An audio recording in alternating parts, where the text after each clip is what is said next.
In this video, we're going to talk about Ocugen. If you're considering buying Ocugen shares in your portfolio, then please keep watching this video until the end, because it covers many of the factors that should be considered regarding buying, holding, or selling the shares. During the most recent trading session, the stock opened at $8.20 and closed at $8.35. The lowest point at which it fell to was $7.84, and the highest point it rose to was $8.43. Compared to the current price action, its 52-week low was 19 cents, and the 52-week high was $18.77. The current trading volume of Ocugen is 46.8 million shares, compared to the average volume of 68.5 million shares. Judging by the volume of Ocugen stock, I believe that the market is contemplating its options with the company and is aware that the value of the company may be time sensitive. Its value depends on the enormous but dwindling demand from the American population, and it's a matter of time before this demand completely evaporates. With that being said, I think that Ocugen is currently being watched after by many people looking to make a quick buck. Now, let's take a look at the difference between the company's market cap and enterprise value. Basically, the market cap is the sum of the price of all shares that are currently traded, and the enterprise value is the value of the company's assets once all debts are paid off. So we can see that the market cap of the company is $1.7 billion, and the enterprise value is $1.6 billion. The difference between market cap and the enterprise value is basically what the market is willing to pay as premium to own a piece of the company compared to what it's actually worth in the present. In other words, how much faith the company has in Ocugen's future. At the current stage, the answer is not that much.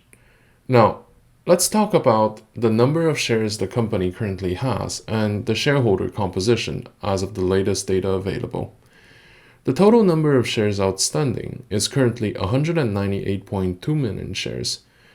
Amongst the total float, insiders hold 2.5% of them. We should also look at the percentage of shares owned by institutional investors. And in that case, institutional shareholders hold 12.6% of the total amount outstanding. There are 49.3 million shares that are being shorted, which represent 25% of the shares being traded. The share composition of Ocugen should raise a few flags for those of us considering to buy it. On one hand, the company is owned by mostly retail shareholders, meaning that many of them rushed in the company on a whim and may dump their position as soon as they feel like the wind is blowing in another direction. The other aspect is that nearly a quarter of the current float is being betting on the scenario of a price decrease. All these added to the fact that the stock has additional volatility due to the important ownership percentage in the hands of retail traders. All these factors make Ocugen a volatile stock to be treated with care. So, if we look at the short-term price action of the stock, it's been trading within a range and will likely remain between this region as long as the company doesn't have any significant advances on negotiating with its partner in India. Remember, time is ticking.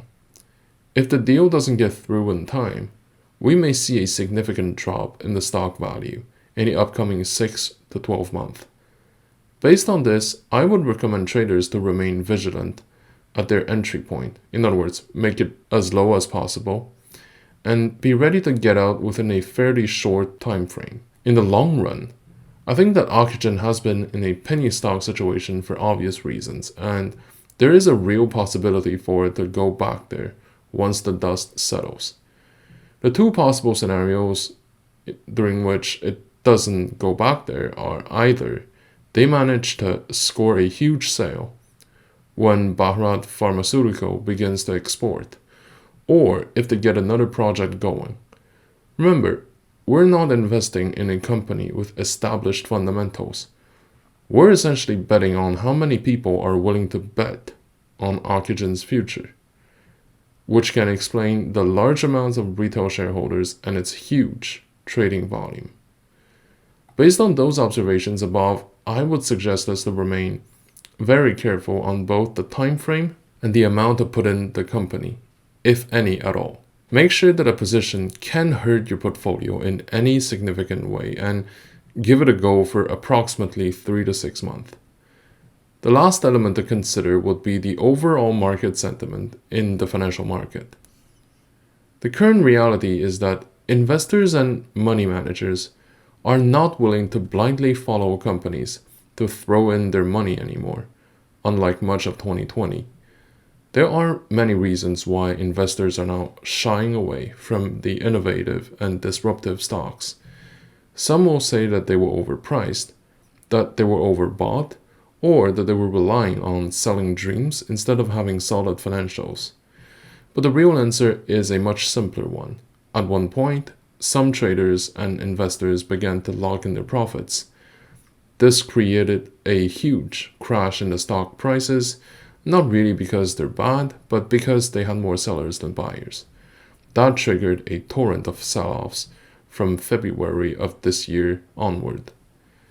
The overall tendency at the moment is that many of those stocks are bottoming out or even recovering much of their losses. But investors are generally speaking more on their tiptoe, and only the companies with robust financials and ideas may blossom in future. Thank you for watching. If you like my content, please like, comment, and subscribe to my channel.